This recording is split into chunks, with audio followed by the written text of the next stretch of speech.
Hello, everybody. And then once again, it's Ready Chess, and I'm gonna be doing another stream of live games, but this time I'm gonna take things a little differently this time. Like instead of going for like a full hour of just playing games nonstop, I'll just instead this time I'll start to like go over each game, all by its. I'll start to go over each game, as in. No, as in what I mean by this is, no, after each game that I play, then no, I'll be able to give my analyzation on all the no, moves that I made in. I'll no, direct you on how you can learn from my mistakes also, and how I can also do the same thing. All right.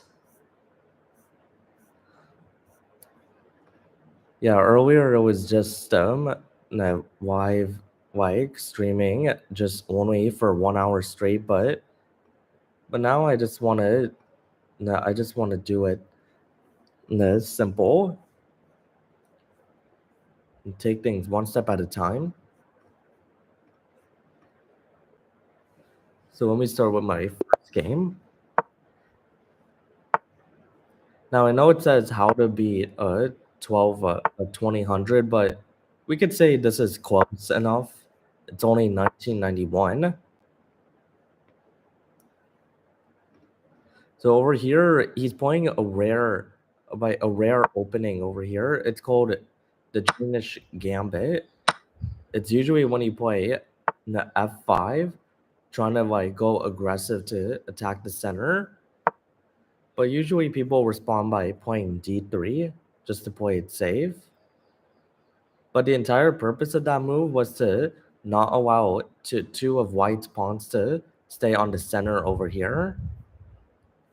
Because the entire purpose of this Roy Lopez opening is to control the center. That's like the foremost reason you would play it.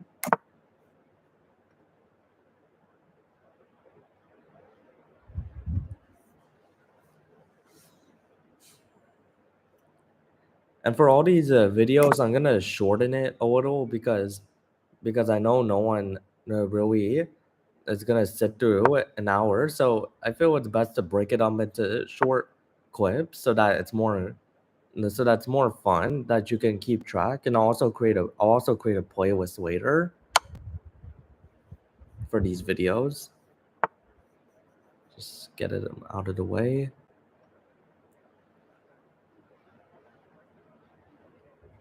And here I might have something. I might have a chance over here. Like if I move this knight here, I have a possible the fork over here, but I can't do that really.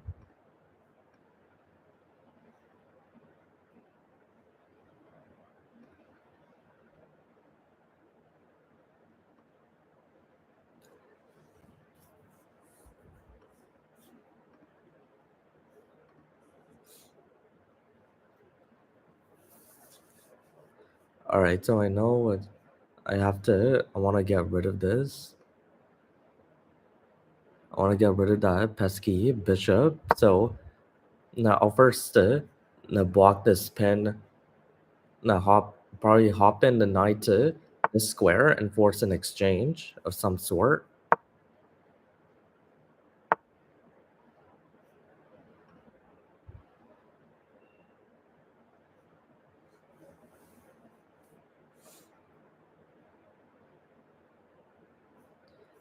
And I have to do something about this bishop because I know this knight is gonna come here.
And I'll move this bishop back because it's saying if I move like g4, for instance, then he could actually, sacrifice his knight.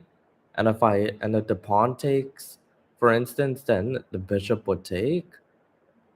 I'll show all these. I'll show all this in the end when I actually analyze the game, so that you guys can keep track.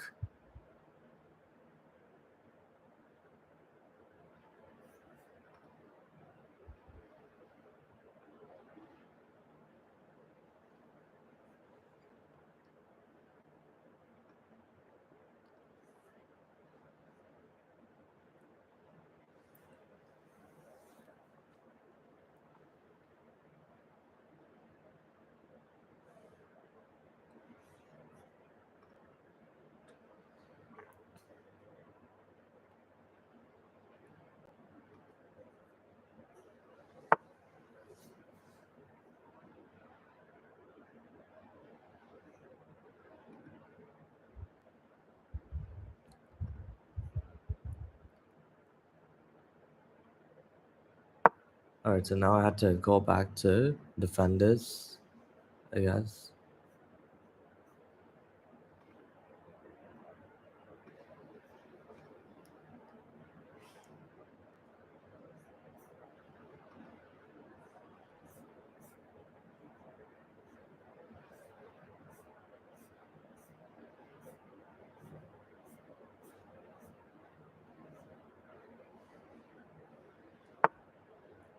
All right, let's see.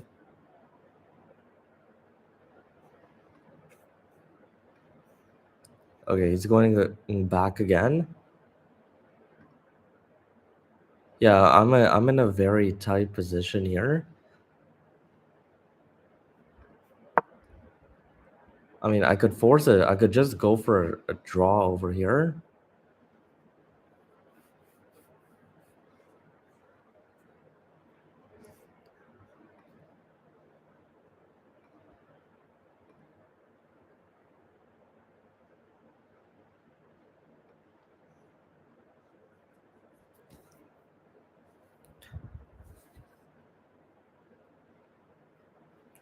But at some point, I need to go aggressive. I need to, figure something out so that this doesn't become a draw.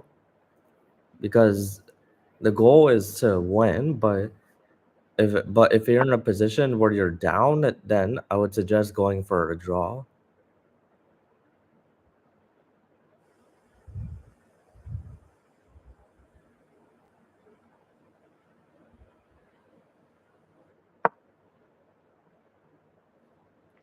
Now I'll try this knight move, threatening this fork over here, force him to take.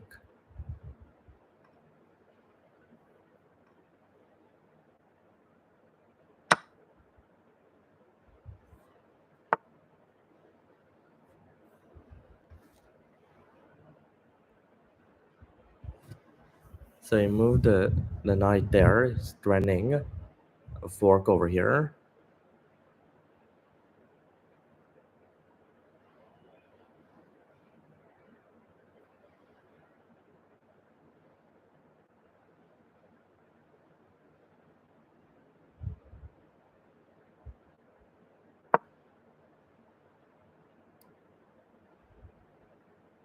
And the reason I'm playing this is because even if he does the fork, I still have this knight move over here.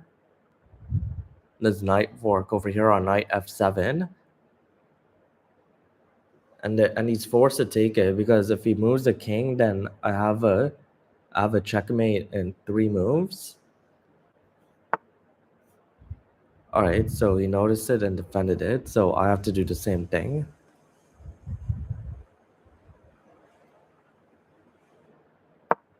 Somewhere right here.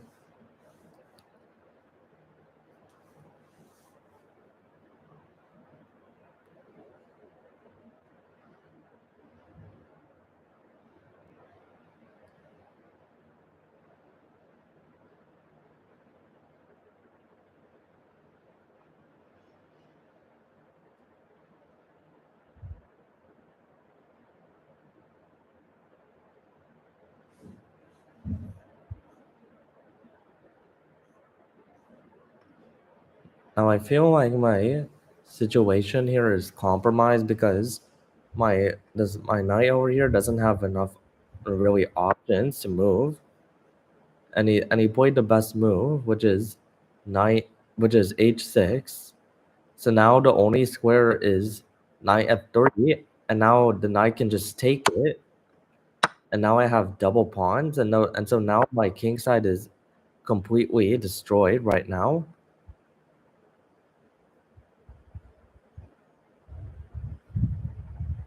And at this point, I just have to defend all the way.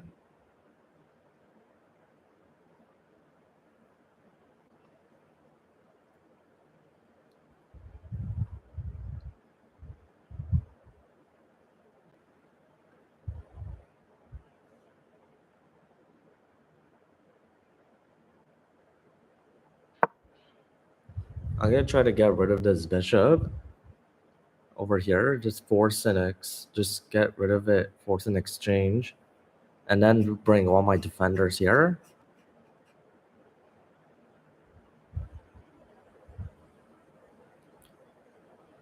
And I want to keep this bishop because this bishop is guarding the central square that's supported by the pawn over here on f4.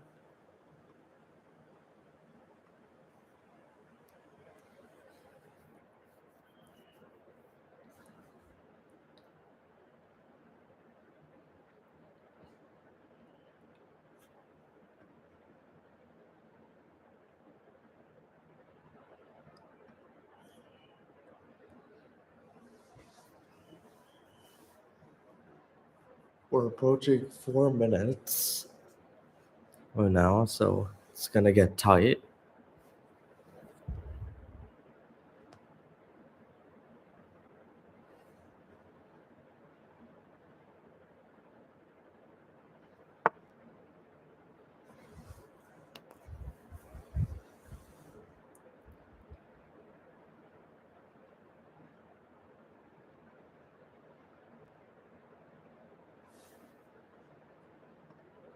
All right, so he's trying to threaten this over here, so I have to be watchful. Force exchange.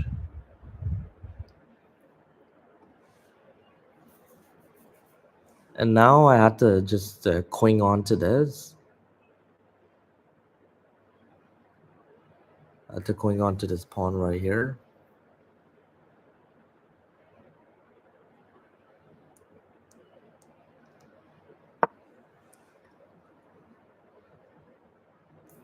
At some point, I want to move this rook to h1 so that I can move this king to f1 and I'll be safe for now. Eventually, this rook on a8 will come into the action and try to work something out.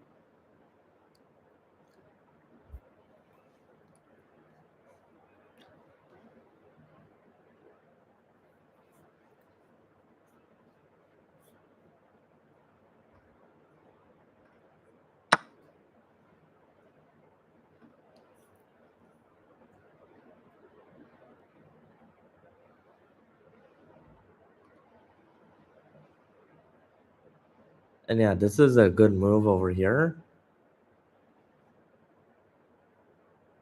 Because if I take, then I'm completely in trouble over here. I have to just move my king out of the way.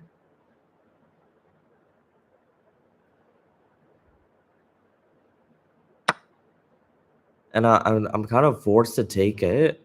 Because if I don't, then this queen will come here to f2. So I just have to make use of it right now.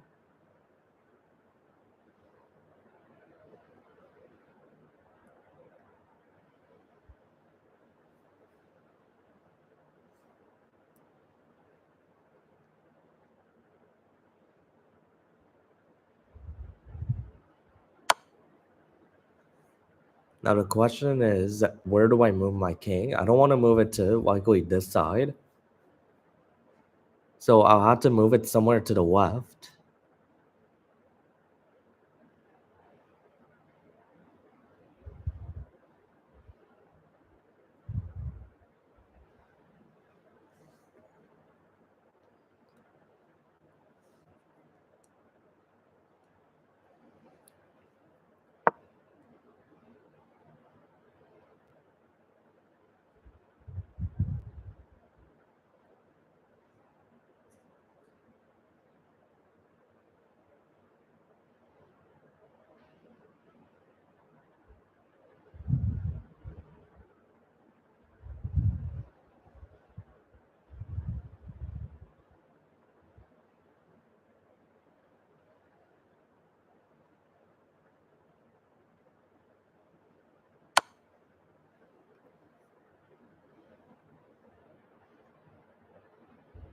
Alright, so now I'm forced to go here.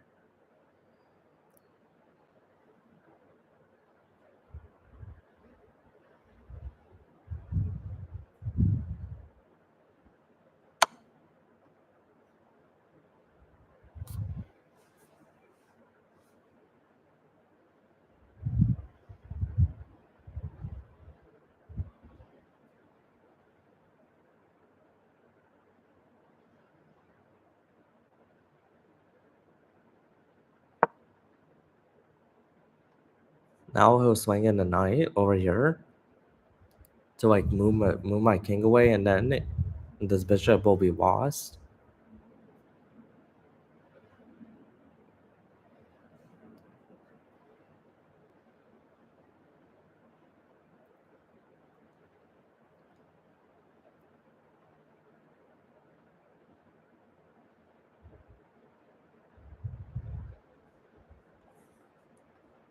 Well, eventually, I feel like this bishop is gonna be, it is gonna be lost because there he played it right there. So I'm forced to move over here, and then he'll likely take because I don't see like really any other area he can provide a check. I mean, this knight is only occupying this area over here. So I kind of think he has to take, and I'll exchange. I have to exchange, and then queen takes, and then I just defend this rook over here. And so essentially, it's kind of equal over here. Like it's a knight versus a rook, and in most cases the rook wins, unless there's like so many pawns that black has, which they do. They have they're up 2 extra pawns.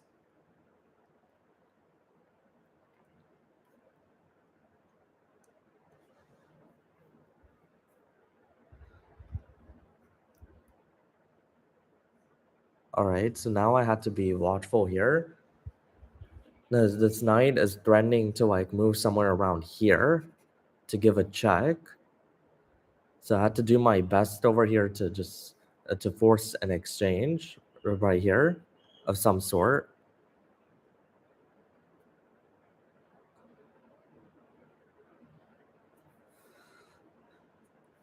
All right, looking at this, I think no, I think it's best to play it safe over here, in my opinion. I'll move it somewhere here. No, just to like stall, make him think because he's down to that amount of time. And in general, a game will last longer, like in an actual chess tournament. Want to possibly give a check here. It'll last long, so you shouldn't always it shouldn't always be like this. All right, now I also have to start thinking. I'm also down to a minute.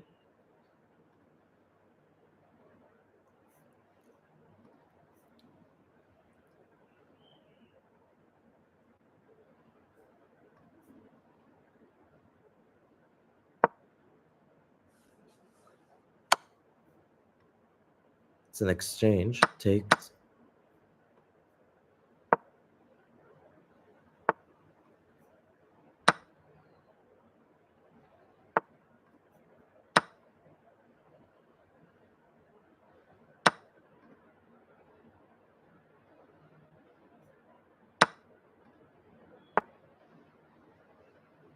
All right, now I'm in serious trouble right now. I had to defend both of those pawns over here.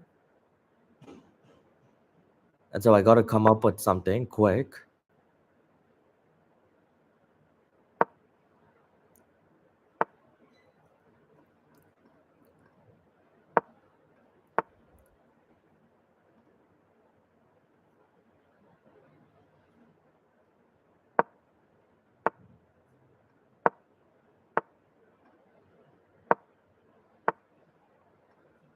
Oh.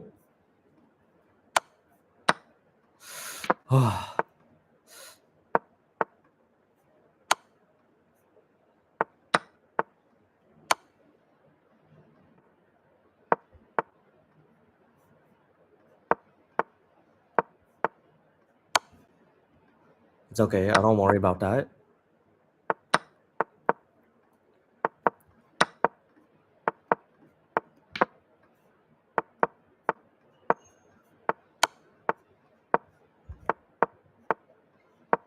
Yeah, I'm gonna lose. Dang it. I had to win. But I mean, if you know it, like in the most case, and almost like 99% of the time, you're gonna win with this position. And like I said, in like a chess game, these only last for like two. A chess game, like if you're playing in a tournament, it's usually an hour or an hour and a half, so you'll have like plenty of time.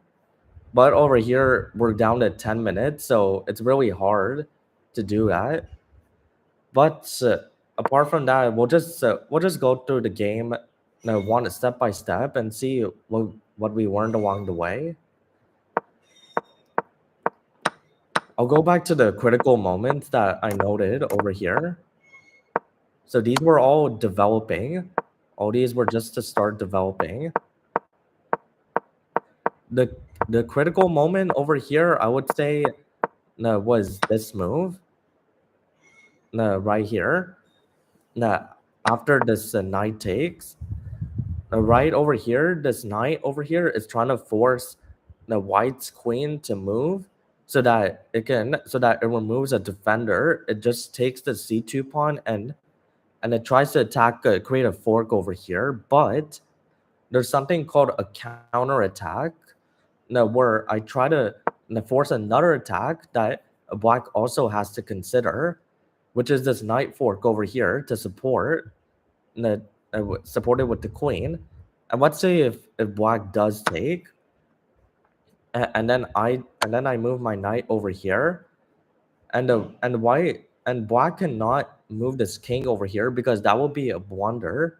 Let me show you. Saying if the black king moves here, I can give a check over here, a double check, and he's essentially forced to retreat back. And then if this knight wasn't here, let's say just ignore this knight over here, keep this out of play. I could have sacrificed this queen. This this black rook would have to take, and then I would have a check on knight f7 over here.